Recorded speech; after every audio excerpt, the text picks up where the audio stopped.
السلام علیکم ورحمۃ اللہ وبرکاتہ نحمدہ و نصلی علی رسولہ الکریم اما بعد فاعوذ باللہ من الشیطان الرجیم بسم اللہ الرحمن الرحیم رب زدنی علما رب اشرح لی صدری ویسر لی امری واحلل عقدۃ من لسانی یفقهوا قولی ربنا آتنا من لدنک رحمۃ وهیئ لنا من امرنا رشدا اللهم صل علی محمد وعلی آلہ وصحبہ وبارک وسلم وصلی علیہ. جی تلاوت شروع کریں. اعوذ باللہ من الشیطان الرجیم بسم اللہ الرحمن الرحیم صبغۃ اللہ ومن احسن من اللہ صبغۃ ونحن له عابدون قل اتحاجوننا فی اللہ وهو ربنا وربکم ولنا اعمالنا ولکم اعمالکم ونحن له مخلصون ام تقولون ان ابراہیم و اسماعیل و اسحاق و یعقوب والاسباط كانوا هودا او نصارى قل اانتم اعلم ام اللہ ومن اظلم ممن كتم شہادة عنده من اللہ وما اللہ بغافل عما تعملون تلك امة قد خلت لها ما كسبت ولكم ما كسبتم ولا تسألون عما كانوا يعملون. صدق اللہ العظیم. صبغۃ اللہ رنگ اللہ تعالیٰ کا، ومن احسن اور کس کا اچھا ہے، من اللہ اللہ سے، صبغۃ رنگ، ونحن اور ہم لہو اسی کے لیے، عابدون عبادت کرنے والے ہیں. اس آیت میں اللہ تعالیٰ نے فرمایا کہ اللہ تعالیٰ کا رنگ ہی سب سے بہتر ہے اور کسی کا رنگ بھی اللہ سے اچھا رنگ نہیں ہے، اور ہم کہہ دو اور کہ ہم اسی کی عبادت کرنے والے ہیں. اس میں اب اللہ کا رنگ کیا ہے؟ اللہ کا رنگ یہ ہے کہ جو انسان قرآن کی تعلیم حاصل کرتا ہے، اللہ سے لو لگاتا ہے اور نبی پاک صلی اللہ علیہ وسلم کی رسالت پر ایمان لاتا ہے. جیسے سب سے پہلے صحابہ کرام ہیں، اگر ان کی حیات پاک دیکھی جائیں، ان کی زندگیاں دیکھی جائیں تو اصل رنگ اللہ کا وہ ہے. اور بعض لوگ جو ہیں آج بھی دیکھیں تو اگر کسی مسلک میں شامل ہوتے ہیں تو کوئی اپنی پگڑی کا رنگ بدل لیتا ہے، کوئی کپڑے جو ہے وہ اور طرح کے بنا لیتا ہے جیسے کہ ان کے بڑے کہتے ہیں، یا اسی طرح کسی پارٹی کا رنگ جو ہے، جھنڈے جو ہیں، جو یہ سارے کیا ہیں، یہ ایک اپنی پہچان بناتے ہیں. لیکن اللہ تعالیٰ نے فرمایا کہ سب سے بہترین رنگ جو ہے وہ اللہ تعالیٰ کی رحمت ہے، اللہ تعالیٰ کا کرم ہے، فضل ہے، اور وہ اللہ کا رنگ ہے، یعنی قرآن اور حدیث کے مطابق، اسلام کے مطابق زندگی گزارنا. اور اللہ تعالیٰ، کیونکہ عیسائیوں میں یہ تھا کہ جب کوئی عیسائی بن جاتا ہے یا کسی کو بنایا جاتا ہے یا جب پیدا ہوتا ہے بچہ تو اس کو ایک پیلے رنگ کے پانی سے نہلایا جاتا ہے جس کو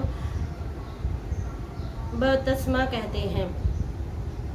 یعنی کہ ایسا رنگ چڑھ جانا. تو عیسائی جو تھے وہ انہوں نے اس طرح کا رنگ بنایا ہوا تھا. تو اللہ تعالیٰ نے فرمایا کہ یہ رنگ جو ہے، یہ اللہ تعالیٰ نے فرمایا کہ سب سے اچھا رنگ جو ہے وہ اللہ تعالیٰ کی رحمت ہے، اور اللہ تعالیٰ کے فضل اور کرم سے جو لوگ اسلام میں داخل ہوتے ہیں وہ بہترین رنگ ہے اللہ کا. اور اپنی پہچان کے لیے جو لوگ آج بھی دیکھیں تو کئیوں نے یلو کلر کے کپڑے پہنے ہوتے ہیں، کوئی اورنج کلر کے کپڑے پہنتا ہے اور اپنی شناخت کرواتا ہے. لیکن بہترین رنگ وہ ہے کہ انسان جو ہے وہ اسلام کے مطابق زندگی گزارے اور اسلام کے مطابق نظر آئے کہ واقعی یہ انسان جو ہے مسلمان ہے اور اسلام کے مطابق یہ زندگی گزار رہا ہے. تو یہاں آگے فرمایا، قل کہہ دیجئے، اتحاجوننا کیا تم ہم سے جھگڑتے ہو، فی اللہ اللہ کے بارے میں، وہوا اور حالانکہ وہ ہمارا رب ہے، وربکم اور تمہارا رب ہے، ولنا اور ہمارے لیے، اعمالنا ہمارے عمل، ولکم اور تمہارے لیے، اعمالکم تمہارے عمل، ونحن اور ہم لہو اسی کے لیے، مخلصون خالص کیے گئے ہیں، خالص ہیں، یعنی ہم اسی کی خالص عبادت کرتے ہیں. یہاں اس آیت میں اللہ تعالیٰ نے حضرت محمد صلی اللہ علیہ وسلم کو اور صحابہ کرام کو اور